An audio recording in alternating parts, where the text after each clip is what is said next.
Didn't have to go far to go to a house party on the west side because we had the firehouse, we had St. Peter's. It was a big explosion of house parties for teens mainly. That's when the house was young, but also before that time, it was the original warehouse. You know, I was too young for the original warehouse. I'll be lying and saying I was there. Which is something that a lot of people do. So I so my journey started in 1985. Just with other teens that wanted to dance. We get together, we walk to a party, we get in, we dance, and we enjoy ourselves and walk home. Erica? So that's it. That's all. Well, my journey started in the house. So with my father and my mother, hi mommy, always dancing. There was always music in the home, and around my cousins, around my aunts and uncles, that was dance. That was house dancing. Whether you're bopping or anything, you learn from your family first. So I started in the house with that.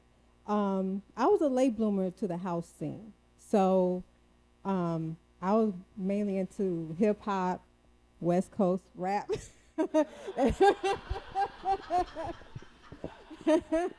So when my friends were, when they were going to Medusa's, I was like, nah, I want to go to the Riviera and see balls. So, but I got turned on to seeing Lil Lewis performing at the Riv. And then in 1995, on my 21st birthday, a friend of mine introduced me to Red Dog.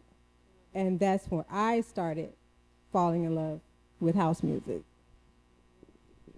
Like stepping, we talked about before, and like some of the other genres we're going to talk about, the dance has a real strong connection to the music as well as the venue.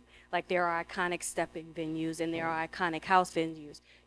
You guys have mentioned a few and mentioned a few of the DJs and music that was very important to you. Do you see sort of a break in the house traditions based on those things like venues and music and DJs and things of that nature? I would say yes. Even back in the day, back in the '80s, a party that was at the factory was not the same party that was at the music box. Different music, different people, different vibe. But all both of them was good, all good though. But it was just a different vibe. So even today, when you go party on 31st Beach, or you at Lee Nocturne up north, different vibe. Different vibe, but it's still that energy that you can relate to. So depending on what you're in the mood for, you know. But yeah, I have noticed as a north side partier first, that there is a different energy. I learned a lot of movements from my north side dancers. And it was just something different about that. But then there's a certain grit when I go to the south side that I fell in love with too. So it's like you just cross over and you just learn. All of us in here are students of dance. We're a work in progress. You never stop learning. You always can grasp something from different parts of the city. Yeah, I like, please do. Because that's a very important point. The fact that to be always open and to know that you're always a student and you're always learning, because that's not the energy or perspective that everyone brings to dance. And it's good and refreshing to hear that from you, to say that I come from this space and I know the other space may be different. Let me learn and try to figure out what that culture is and fit into that culture, as opposed to coming and just doing the thing you do. I would like to say, like the South Side parties, they mix more disco with their tracks. This is true. This is true. I don't know what to say. This is true. Now you might go up north, you ain't gonna hear that much disco, if not any, cause that's probably not their party. It is. Yeah. Don't do us. Well, and this is something that's sort of been happening in the house music scene where, I don't know, for lack of a better, it gets termed, I think now it's electric dance music or EDM and all these other trance, and there's all these subgenres of the music based on, what's being played. And whether it's just disco, which is that beat with a vocal, versus just the tracks, it's still the energy and the feeling, I would think, that you get from it is the point of the being in the space. And how does that energy and that feeling, how do you relate to that? Is that... I personally cannot relate to EDM. For me personally, it lacks the soul that I hear in disco, because that's what I grew up on, disco and soul music. EDM is just, it's too electronic for me, so maybe I'm old school in that sense. But I like to hear stories in music. I don't want to get beat in the head all the time. I want to feel it here. Well, I grew up to electronic dance music. When you talk about Kraftwerk numbers, they did it better. That's just my opinion. True. Definitely. We're in the same genres at the same time. But when it comes to, like I say, a good house music set or DJ, mix up different genres, but it can all be, but make sure it's good music. I mean, it's some bad disco. It's some bad house tracks that never like, oh, okay, I ain't feeling it. Ain't nobody feeling it, But I think a good house set consists of borrows from different genres of music. It don't have to be the whole one beat all night long. Mm-hmm. And the thing is about dancers, house dancers, we'll find that groove that we really love, and we'll hold on to it and then express it. And you leave it all on the dance floor. So anything, if you're coming from... You mean it's not dictated by billboards? I'm clutching my pearls. But you leave it all on the dance floor.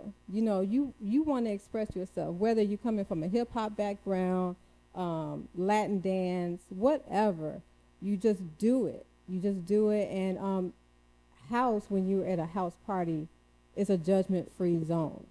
Mm-hmm. So you go in there and all of a sudden you decide that you want to belly dance in the middle of doing some, Shaka Khan Rufus. Then go ahead and go off, sis. That's what you do. Yeah. Mm-hmm.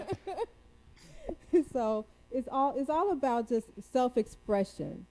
And I come from an era of all the things that I've learned at Columbia College and my father, my peers.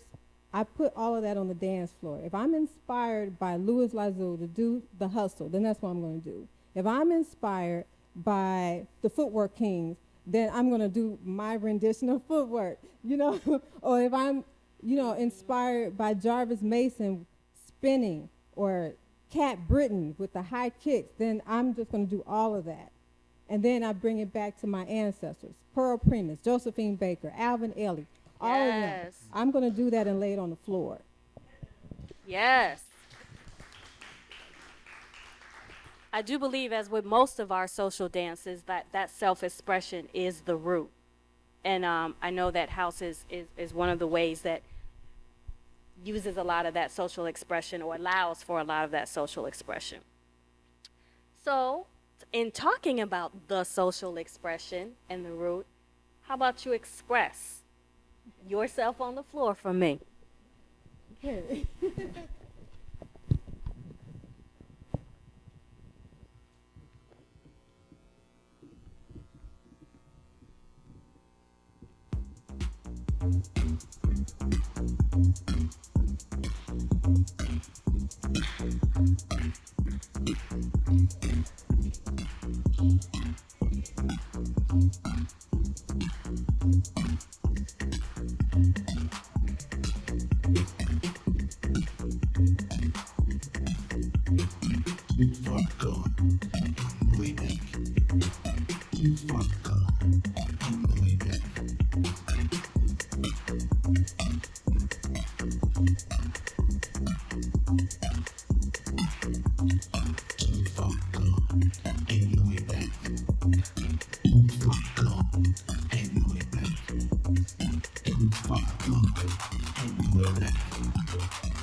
Ooh, y'all got me grooving over here today. What I noticed in that expression, what I noticed, something that I can like harken back to the stepping that we just talked about as well. You two had a connection as well. And it's interesting to me because house is sort of known as an individual expression, and it's like not unnatural to see someone like with their eyes closed, totally off in the zone by themselves in a corner with the speaker. But you guys seem to have a connection, and that connection is sort of like the one that was expressed in stepping as well. Can you talk about having a connection or having a favorite dancer that you connect with when you're on the floor? Okay, so with house dancing, the beauty of it, it can be solo, 2 people, or a whole group. Is family oriented. But if you need that speaker, your speaker becomes everything. Everything. But do I have a dance partner? I have a favorite dance partner. My number one dance partner is my father. Rest his peace. But Michael Teckenstroll, who's in the audience. Hey, Tech. He's my primary dance partner. And we communicate without speaking. Yes. Well, with me, I'm a dance whore. You give me that look, I'll be over there. You my partner. We have that eye contact. Yes. Come on. Yes. I And so, understand. but as far as like the energy, I like having a good dance party. It make the dance or the love making fun. Yes. And that part is the social part of it, the part that it's just what we do in order to stay connected and rooted to one another. Mm-hmm. It's a sisterhood too, because I think with house dancing, it's not more so of a battle. It's more of a exchange. Mm-hmm. You know, so it's a give and take. There's some reciprocity to it.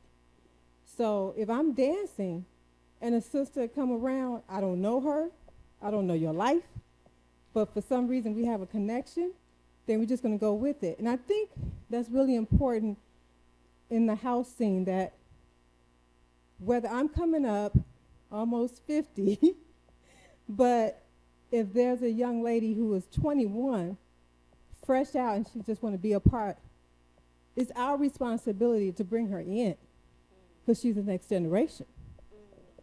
Thank you. She's the next generation. So it's one of those things that we have our partners, but we also have a community, and it's cross-generational. Mm-hmm. So talking about bringing the next generation up and into it and teaching them the ways of the force, so to speak, and the ways of the culture. And so how is that normally done? Because speaking like with stepping, it used to be something you learned from each other, from your parents, or from peers, and now these social dance forms are let's choose my word here, making their way into mainstream, into class settings, where they're codified and given names of steps and rules and regulations. Is that the new way to learn, or are we still learning from each other? We still learning from each other. Yeah. I was like, Some people don't. Some people ain't got the money or the time to go to a dance studio, but they still want to dance. So I know a lot of folks may learn from YouTube University. Yes.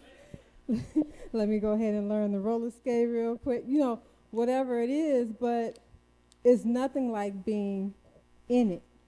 You know, you can go to studios, you can take 10 classes a week, but you have to be in it to understand the culture.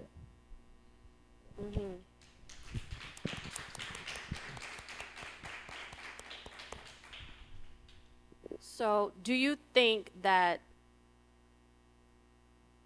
the moving of the culture towards mainstream and teaching in studios and things, do you think that has changed the culture or changed the aesthetic of the dance?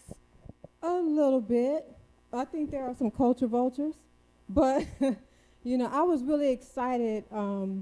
Maybe it was about 20 years ago when Missy Elliott had the video, and I'm like, they're doing Footwork, Chicago representing. I was so happy, so proud, knowing I don't know how to footwork, but all of a sudden I'm like, I want to learn it. but I was so happy to see that. But sometimes it just kind of gets stripped a little bit and watered down. I know right now the recent discussion about Beyonce and Drake. I wasn't gonna go there. But we, you know, But so you have, so it's okay. well, you know, so I just leave it there. I understand the thought. But yeah, because it has moved into the mainstream, and part of it, I think, is because of the DJs as well. The DJs travel the world and take the music around the world, and then so the dance sort of evolves along with the music. I think this one is a little bit more. This genre is a little bit more worldwide than some of the other genres we're speaking with, due to the DJs and the music. I mean, we have South African DJs making a lot of the music that we dance to now here in Chicago, and other places that are much further removed from us. And so, is there a Chicago style of house? I know we have the T-shirts that say, you know, house was born here, we created house. But is there still a Chicago style of house anymore? The jacking groove is number one. I think it's ingrained in me. Because I go somewhere else and dance, like Indianapolis. You're like, I can tell you from Chicago. I have a Chicago accent when it comes to dance or house. I realized that I didn't know I had one till you go somewhere else. Yeah. Sort of like speaking. When you go somewhere else, they're like, you talk funny. No, that's you. So yes. So, and you feel the same way? Yeah, I agree, definitely. There is a vocabulary, there's an accent when you go, you know, past the 312s, 773s. So it's, you know, that's how we identify. And we're born into it, we're born with it, so there's no denying it. And I encourage everyone, you know, always show your true Chicago stripes. Okay, now I think it's a good time for us to take a look at some of that accent and some of that vocabulary. So if we go to the images, and Miss Erika, That's me. and tell me about this. Oh, man. Now, let's see. Oh, my goodness. There's so many beautiful people. Chicago. And there is Larissa in the back and the right. Rest in peace. Crystal Dino Lewis. Oh, my goodness. There's a lot of folks in the... I don't even know where this was taken. But there's Miss Priss in there and Yvette, Miss Foxy, who is DJ Foxy, is DJ, and LaShonda. I don't know who that child is in the white shirt, but he was.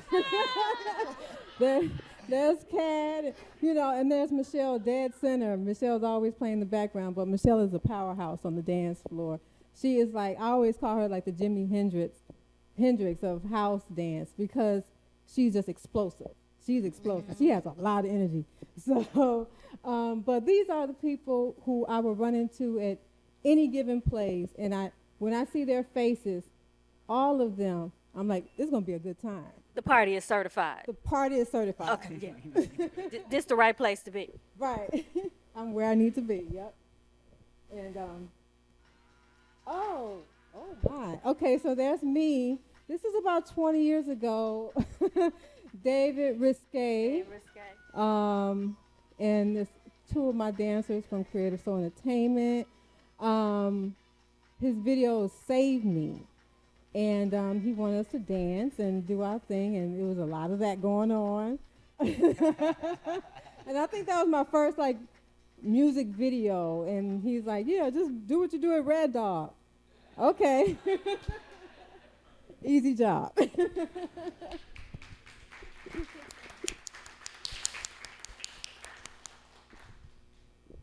Yes. All right. Come on, Mr. Mason. This image. This image was taken at the Chosen Free Picnic on the South Side, where disco meets house. The church gathering. And it just shows the relationship that they're not separate, that they are together. And one and the same, and house is just a continuation of disco, and it never died. Okay. This was taken at the Shrine nightclub for Jody Watley was the artist, and before her show, we was the opening act, giving a soul tribute, where we did a Soul Train tribute and dance funky for the people. Yes. Another iconic venue. As you can see, soul is gold. Another iconic venue on the near south side of Chicago that no longer exists. That is another thing that is a sort of a part of this social dance landscape and continuum too, is we are losing, we have iconic venues, they come up and they go and they're not always replaced. So we a lot of times lose some of the places where we have the founding energy of the social dance in order to continue it with that same spirit. So it's won't say a problem, but it's sort of an issue that has music has the same sort of issue with not enough clubs to be able to perform and things of that nature, not enough spaces to be able to do what you do. And so how do you I want to talk a little bit about the feeling that you get when you dance, when you house dance, as opposed to any other kind of dance. I don't know if you do any other. Well, Erika, you put it all together out there on the floor. So yeah, you spoke of leaving it on the floor, and that's a term that's used in a lot of different types of genres of dance. But what does it mean to you to leave it on the floor? What is that feeling like? You late on your bills. Your man, your girl tripping. You have stress factors. Things are happening. In real life, in real time. And then when I come out and whatever problems I have or whatever celebrations I may have achieved, it's like I have to bring it out here and exude that and be welcomed by my peers on the dance floor, whether it's from a nod, a handshake, a hug, or just a dance cipher that's happening. We are in church, Church, we holler, we scream, we got tambourines, we got drums, all of that. It's a feeling of unity. And sometimes you may have to cry. You know, it's a release. Just like when it rains, it resets everything. And I feel like when I start sweating, I'm resetting myself, you know, and I feel overjoyed. I know there are little ones and my mom. Sometimes it could be orgasmic, okay? I'm grown, so but, but you feel that ultimate release. And it's, you can't compare that with just, oh, this natural high of running. It's different. It feels different, and it feels good. And be unapologetic with it. Yeah, I agree. When we have a house party, a house scene, it's church, and you want to get to that zone where you just lose it. Mm-hmm. That's the high. Yes, yes, I agree. Well, I'd like to thank you for joining us today, Thank you. Thank you. Erika and Jarvis. Thank you so much. I Thank you. appreciate you.